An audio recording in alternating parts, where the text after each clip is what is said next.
Busy.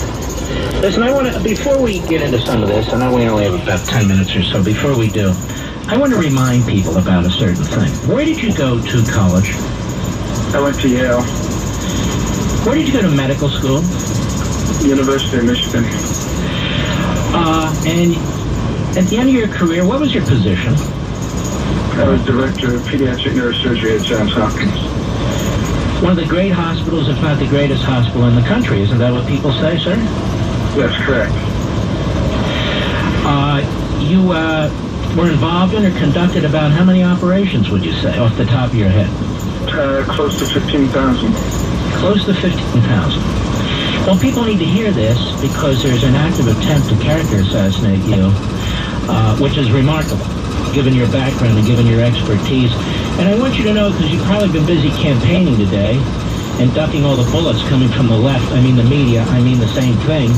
The fact of the matter is, Dr. Carson, people going on the internet have found advertisements from West Point where they refer to this 5-year position or as a full government scholarship. Did you know that? Yes, I did know that. So one of the ridiculous things that is in Politico and that you were questioning about on CNN is completely false. Almost all of that Politico article is false. But, they clearly have an agenda. They've had one all along. So, none of this is very surprising to me. They've been every place I've ever been, searching for. I think they're getting really frustrated because they were absolutely sure they'd find some kind of scandal, some nurses interfere with something. And they're just, they don't know what to do at this stage. Well, let me ask you this, because you're resonating with a lot of people. And if you weren't, they wouldn't care now, would they? But yeah. You are. And you read an article like this, and you must think to yourself, you know what, this isn't Chappaquiddick. It's not Benghazi. Nobody's accused me of sexual assault or rape or anything of the sort. And yet, look at what excites Politico and CNN and the rest of it. Doesn't that cross your mind? Well, it does. And, I asked them, the CNN interview this morning, why aren't we asking Hillary questions about Benghazi? Why don't we ask her, when did our policy change where we don't go and try to rescue our people? We say that it's too dangerous. When did that happen? Did that change? There's a whole bunch of questions that I posed to them. Why don't you answer those questions? And this isn't the first time they've come at you. They came at you twisting your words when it came to Sharia law. Now they're coming at you because you take a view of religion that is literal, correct? Yes, and I said it's a feasible, it's a plausible explanation to why those pyramids are there. There's been a lot of questioning over the years. How could such advanced architecture, occur at a time like that? And, it's interesting that the pyramids were built in a way that there were compartments that could be sealed off. I said it's a plausible explanation. Well, why is that a big deal? That's your opinion. Who cares? I mean, and you're being asked this by people who believe in global warming. Who take this phony science and that's their religion. Well, hypocrisy, they don't recognize it in themselves. And, I tend to move on. As I told Alison Camerata today, I said, this is all subterfuge because you don't want to talk about the real issues. So then she diverted to Syria, and I guess she didn't like the fact that I gave her a very solid answer and came back to it. Well, I think part of what's going on here is that these reporters are very upset that you're resonating, you're an outsider, you've never socialized with them, you're not part of the inside the Beltway Manhattan crowd, and how dare you be, depending on the poll, number 1 or number 2. And they want to knock you down a few, don't you think? I think they do. And the interesting thing is, I go to I was doing book signings this week, and, 1,000 people, 1,500, 2,000 people, and almost the constant message that I hear from people, please don't give in to the media. Please don't get discouraged. Please don't take any of it seriously and just keep fighting for us. It's almost we're setting up a us versus them scenario in the country. And I see a movement building here. Yeah, I think you're right. And win, lose, or draw, I think you've certainly contributed to this. I'm going to read you out of this ad, this West Point ad. Each year, about 1,200 young men and women take advantage of the opportunity to attend West Point on a full government scholarship. This is a quote, which includes tuition, room and board, medical and dental care, and an annual salary. Is that what you understood? Yes. Yeah. Right in the ad. Yeah. You didn't write this. West Point wrote this. Exactly. So it's not that you were confused or anything else. Maybe the words full scholarship or full government scholarship actually were said. And what amazes me as a lawyer, as a man who's done litigation and other stuff, I look at this and I say, isn't it interesting? It's in this ad. It's in his book. If anything, that demonstrates the truthfulness of what you said. Yeah, and that's how I remember it. But, you know, we're approaching 50 years ago. And who cares?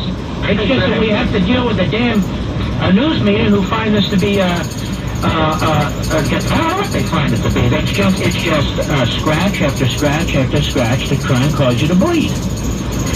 Well, they're hoping that, you know, I'll get discouraged and we'll just say, you know, it's not worth it. But believe me, it is worth it, because our country is worth saving. The lives and the quality of lives of our children is definitely worth saving. And it's worth fighting this battle. I knew this would happen. There was no question in my mind, because they would look through my life and they wouldn't be able to find a scandal. So they would start picking at everything. I'm sure they're looking for my kindergarten teacher to see if they ever wet my pants. But, you know, I'm just going to keep pushing forward. It's not going to work. It's quite amazing how you're the focus of these pretend cameras, but Barack Obama got away with an awful lot, didn't he? I mean, it was the conservative media, conservative radio, conservative bloggers who really pressed and pressed and pressed on his background. And the fact of the matter is the so-called mainstream media, which is not mainstream, pretty much was giving him a pass. Absolutely. This is the same kind of thing they're trying to do for Hillary. But, you know, the fact that they're putting all this heat on me actually will work to my advantage, because now I will be able to say, remember, let's talk about what's going on with in Hillary's life right now with the same intensity. And let's see what they say. By the way, can I ask you a few quick questions? Sure. Were you ever friends with Bill Ayers? No. Were you ever friends with Jeremiah Wright? No. Just want to check. Were you ever friends with Bernadine Dorn? Absolutely not. Did you ever sit for 20 years as a young man, not a kid, but as a young man with a family and so forth, in front of a preacher who was preaching anti-Americanism and anti-Semitism and filled with violent hate? Did you ever do that? I never did that. I never had a mentor named Frank Marshall Davis who was a card-carrying communist either. Exactly. I just want to make that clear because I think the people need to know. One other thing. I'm going to give you a couple minutes for you to cut through all this status, and you tell my listeners.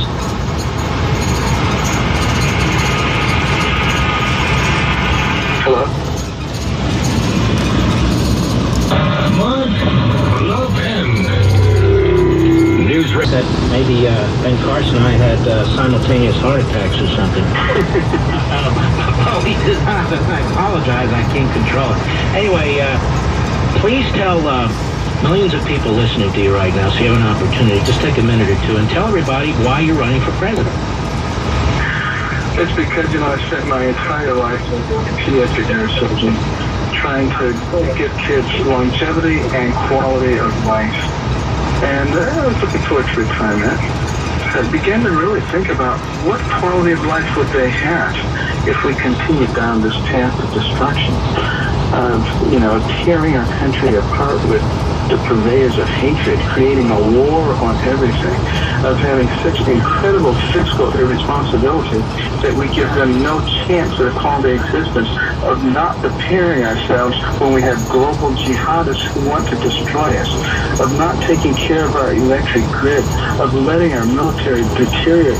I just said, no, the patient is in critical condition, and we've got to find a way to do this. And the pundits and the political class say, no, only we can solve these problems.